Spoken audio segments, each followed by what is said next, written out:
This is the OBAs podcast, the King's podcast. I think she's rolling. She's rolling? Yeah, she's rolling. Is this when I take my pants off? Yeah, this is exactly when you take your pants off. I wasn't sure. After you made me sign that disclosure,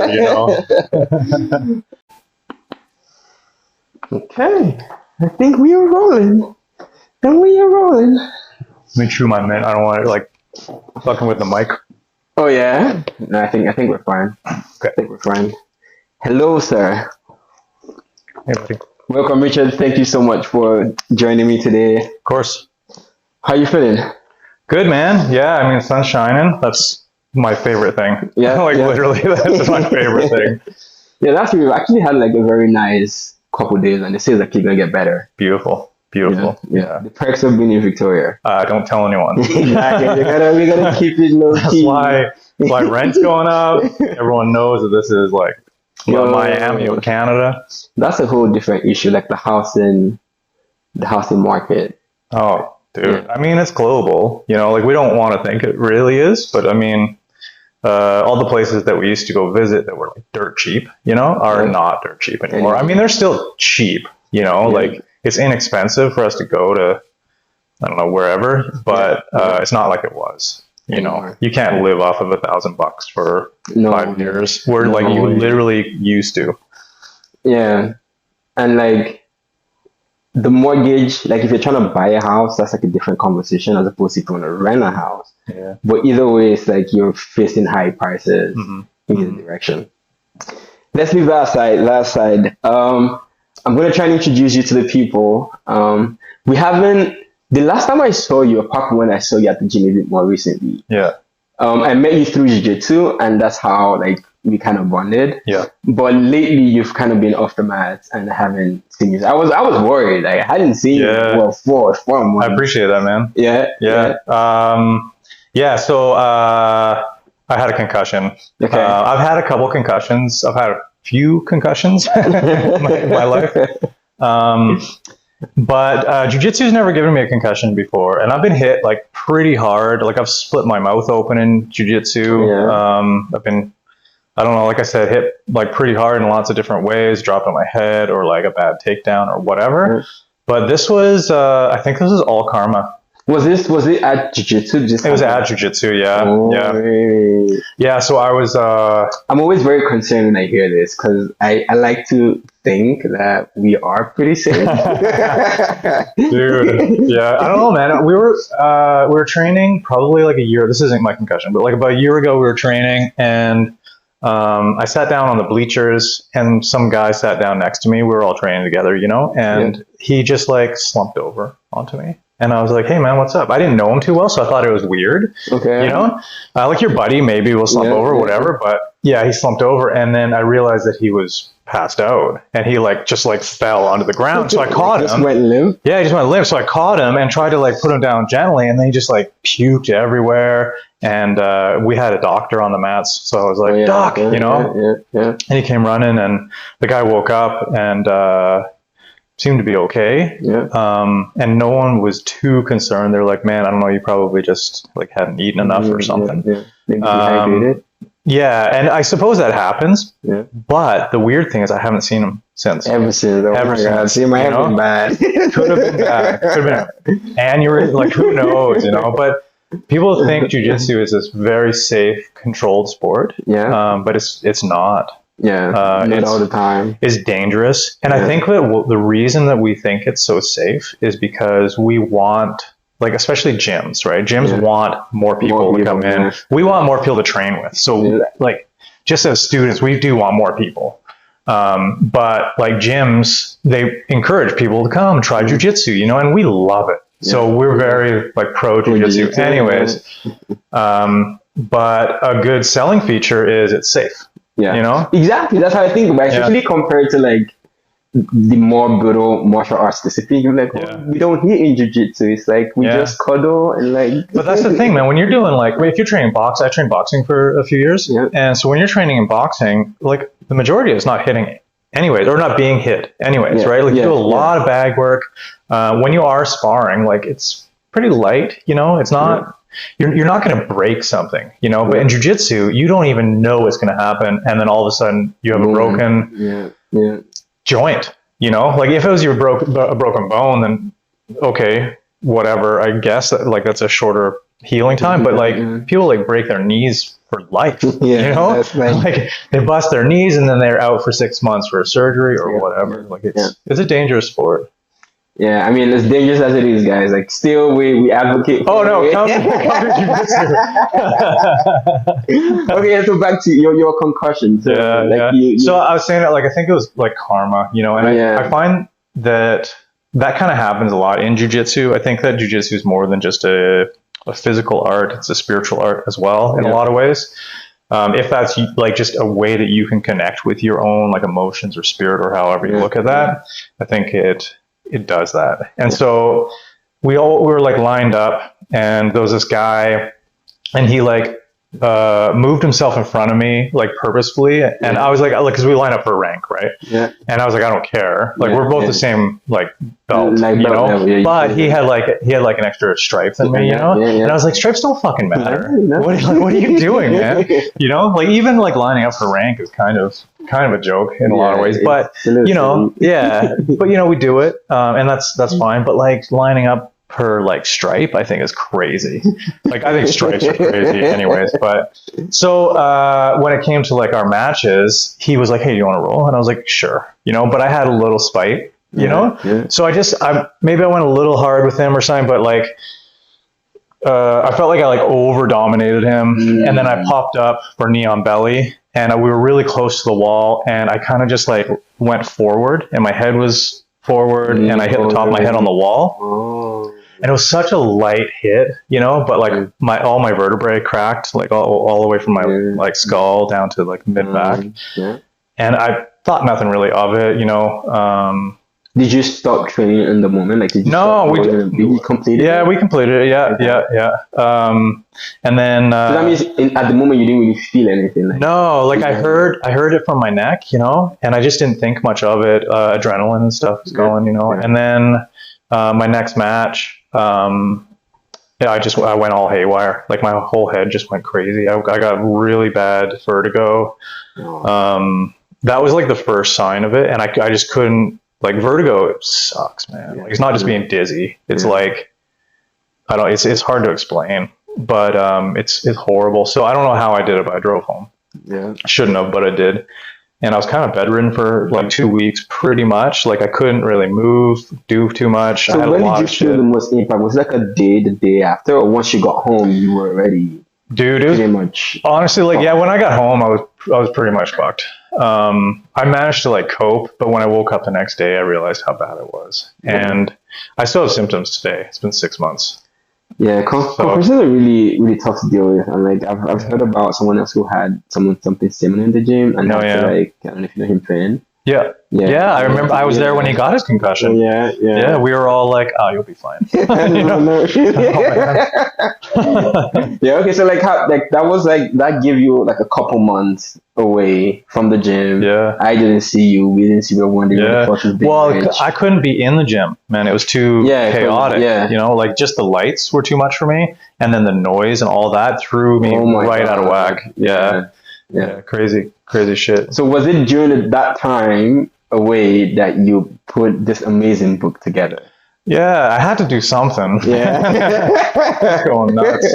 I didn't really have much else going on. Like I was still working as best as I could. Yeah. I mean, I've got so much energy. I had to get something out. So I figure, you know, I always wanted to write. Okay. So yeah. Okay, let's talk a little bit about the book. I have a copy here with me. I was gonna have it beside me, but I forgot to pull it out. Yeah, you read this, hey? I did. I read it. It was a great read. It took me about 10 days. Nice, man. Where did you find the copy? I got this from Rebel Ink. Shout out to Rebel Ink. Yeah. Oh, they're great. Yeah, they're great. I met amazing, beautiful waiters there. Oh yeah. If I wasn't going to buy the book, I was just gonna buy the book either way, just to impress her. Because she was like, "Oh, I heard about this book." Like she was like, "Oh, I also have a copy." I'm like, "Oh, great." Yeah, but she was like, she hadn't read it. I'm like, "Oh, yo, you should read it. I'm gonna come back and give you a review and tell you what I think." Yeah. Yeah, but it's a great book. I was happy about the size. Like it's a really good, because I used to read novels when I was a kid. Yeah. And I always was discouraged when it's like if you have like a foot. No, I'm the same way. Yeah, I did consider the size of it when I was writing it. Okay. I didn't want it to be too big or too small. Even like the physical dimensions, I considered. Oh yeah. That's amazing. Because like once I picked it up, I'm like, oh yes, I can digest this. This wouldn't take me too long. Yeah. And so is this your first book? And how long did it take you to? How long have you been thinking about it? And now that you kind of have accomplished, it's a great project. It's a lot of work. Yeah, thanks, man. There's a lot of detail, like the different characters, the amount of back storytelling, kind of like and introducing us to the characters. I really enjoy that. So how long did that take? Man, I've been thinking about it for quite a few years. Okay. Like I said, I've wanted to write for most of my life, but you just get so much stuff going on in life, I just didn't have time. So sickness, it's kind of a blessing in a lot of ways, That was a blessing. Gives me some time. Actually, I had salmonella poisoning like 4 years ago or something like that, and that was like I was bedridden for a little bit, and that's when I started it. But then I got better, right? And I was like, I'll do it another time. So this time around, I just I was probably halfway done when I picked it up this time, and it was a lot more work this time around though, because I reread it, right, to figure out where I was going. And it's crazy, in 4 years, even the way that I write, kind of changed. So I ended up kind of rewriting the whole thing with different like subplots and things like that. But I mean, though it's a work of fiction. Yeah, it's 100% a work of fiction. Okay. But are any characters? So yes, it's a work of fiction. Yeah. Is any character kind of based on a real person, or? So that's the thing is, like it's a novel, and when people look at it, they're like, okay, so we got like bikes, right? You got fire. There's a dude on a bike. He's my buddy. So it's like a photo I took years and years ago. It just seemed to really match the story. It did. It literally does. Yeah. I think there's 6 bikes here. 1, 2, 3, 4. Yeah, there's 5. There's kind of 5 in the background. Yeah. The whole picture, there's probably like 58 bikes or something like that. It was from like a full frame. Okay. Yeah, it was from like a thing. But the characters they resemble people I know. The story for the most part are different parts of my life. Like a lot of the stories have happened to me that I needed to like put together in a readable form. So I fictionalized the whole thing. And I mean, I know that there's people out there that are reading it and they're like, I think that's me. And fair enough. I mean, I think it's a great book. Sun-Stoked Oil and Chains.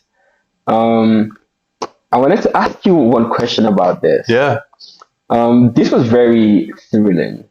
I think the book took me in different directions. Yeah.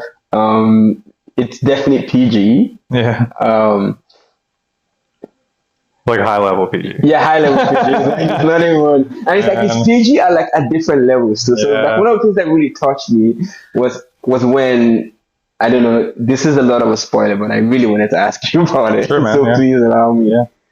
So at the end, Craig, being pushed literally to the limit of what you would call like morality. Yeah. And he ended up, basically committing a crime that seemed justified. Mm-hmm. And because of the circumstance of what the perpetrator did, so he basically beat somebody to pulp. And for me, it's like someone that deserved it. Yeah. So like, how do you reconcile that? Like, because like, what had happened to the other character, I think Thea, wasn't that happened years ago. It happened like a long time ago. Yeah. And Craig, even though he was thrown by emotions, like basically committed himself at that moment, is like, and he just reacted. Yeah. And to me, it's just like a huge tell on like our flaws as humans. It was like he was not the one who exactly was wrong, but then he had developed this connection with someone else. Yeah. And then he felt compelled to act almost in her stead in that situation. So yeah, that was like a huge, I don't know, moral conflict for me. I was like, oh my God, I feel so bad that he gets to be indicted and criminalized for something that was always not his business. Yeah, well, I mean, I think that in any good biker story, I think that you do have that kind of conflict. The conflict between like the agreement we have in civilization, you know, our society, our culture, and what is truly morally correct. You know, like there's a big conflict there. I think that he was right. Yeah. You know, but the justice system doesn't consider those things when they're, you know, looking at people. So, I mean, like the book is definitely framed around, you know, some guys going on a trip together, you know, they're friends, have a good time, some things happen, you know, story unfolds, but like the underlying narrative there is one of like a spiritual and emotional and moral like expose or something, you know. I mean, as you go through it, you really start to realize that there are, like, Craig really thinks about his spiritualism, you know, and like is considering the difference between like his agnosticism and then his like religious side, you know.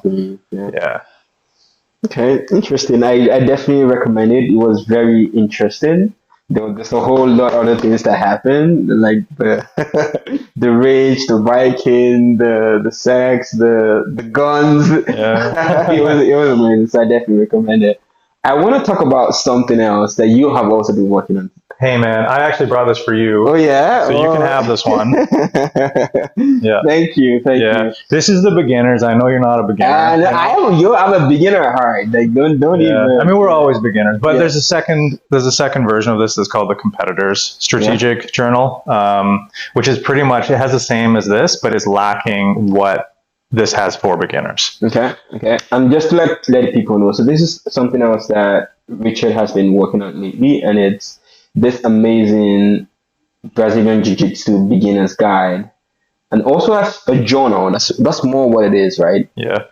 I went through it at the gym, and I really enjoyed the first couple pages. Oh, good. Yeah, and then because like I have my girlfriend who doesn't do jiu-jitsu, and it just felt very perfect for someone who does not know the lingo. Yeah, it's like, how do I start talking to you? Like, in the very beginning here, there's an introduction, and so it teaches you how to properly use the book, right? I mean, I think what we're all looking for as jiu-jitsu people is how to be as proficient as we possibly can, because things get in our way, injuries get in our way, so that means time gets in our way, you know, energy gets in our way, and the best way to use our time is to use a book like this. People aren't writing down the things that they should be writing down. I mean, like, you can just buy a plain old book and call it your journal, and you can write things down. A lot of people write their moves down, but that's not what this is. I mean, so the first section will walk a beginner through what exactly it's like to walk on the mats for the first time, right? How you might feel, like, obviously not to worry about intimidation things, you know, but kind of like the culture. Also, like, lingo is huge. I spent my first 6 months trying to figure out, like, I don't know what he's talking about. You know, what is a guard?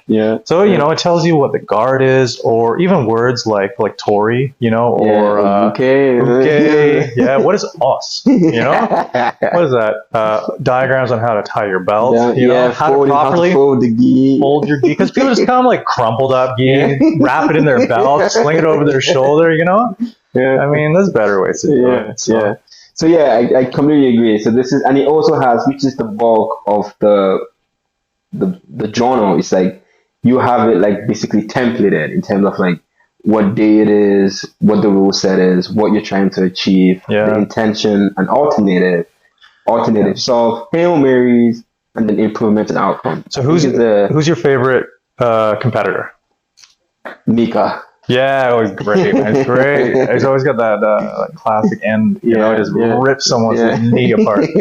So you can watch one of his matches and you can just write it down in the template, right? Instead of writing what you want to do down, you write his match down.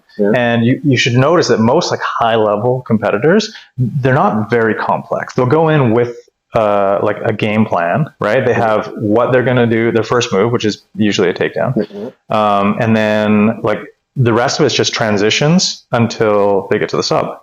All those transitions, if you have a good game, should earn you points. And sometimes you never make it to the transition, but it doesn't matter because if you have a good strategic, you know, game plan, then you're going to win anyways. And the guy who does not have any game plan is automatically on the defense. You know, and right there, you're just going to lose. So you want to be a winner, then you just I completely agree, man. And it's like the value of strategically planning the tiny details. You will be amazed at, like, especially at competition level. It's like you really, if there's points or even if there's no points, and it's like there's like AVA, where it's like it's the overtime that you have to worry about. You have to be very strategic. You do. It's chess. And we say that, you know, but if we're not implementing it, we're just throwing our pawns to the wolves. So. But you can write Mika's match down and then take it to the gym. I'll definitely use it. Do it, take it to the gym and then do his maneuver and see how you do with it, you know? So there is also an advanced. It's the competitor's guide. That's what it is. Which is this book, but it lacks the first chapter. So it's just more. There's more strategic pages, right, for you to fill out, because that's what competitors are going to do. They already know. They should know how to tie your belt. The importance of hygiene. That's in the first chapter. Oh, really? That's great. That's there, man. Really? That should be like the first 2 chapters. Oh, buddy. Like. You can train with someone for like 3 months before you're like, dude, you got to clip your nails. You know? This is the revised edition, actually. The revised edition has how to like have a match with different genders, like the ethics of that, or not ethics, but like how to how to engage with different genders, you know, because so many people get lost. Stuff about like size differences. That's actually all in there as well. I think that I had 5 different categories to like consider, because you should always be training with someone in your, like, who you would compete with, you know? Exactly. Like you and me will never be in a competition with a woman, you know, ever. It doesn't happen. It's very rare that we would be in a competition with someone much bigger than us or smaller than us, you know, unless it's, what's it called? Absolute? And unless it's absolute, but not everyone trains absolute, so, you know, That's amazing, man. So I definitely recommend this to people at the gym. I've seen a couple people pick it up. I hope more people get to use it. And man, maybe the concussion was a blessing in disguise. I'm actually so impressed when I saw you like putting out all this. I'm like, I like when someone is cooking. I really like it. Once I saw this, I'm like, I'm gonna talk to Richard. He's been cooking for a lot. I want to eat his food. So let's see what he got for us. Grub. That's mostly what I have. Do you have anything for me? These are locally available. The Jiu-Jitsu one is locally available in most of the Jiu-Jitsu gyms in town.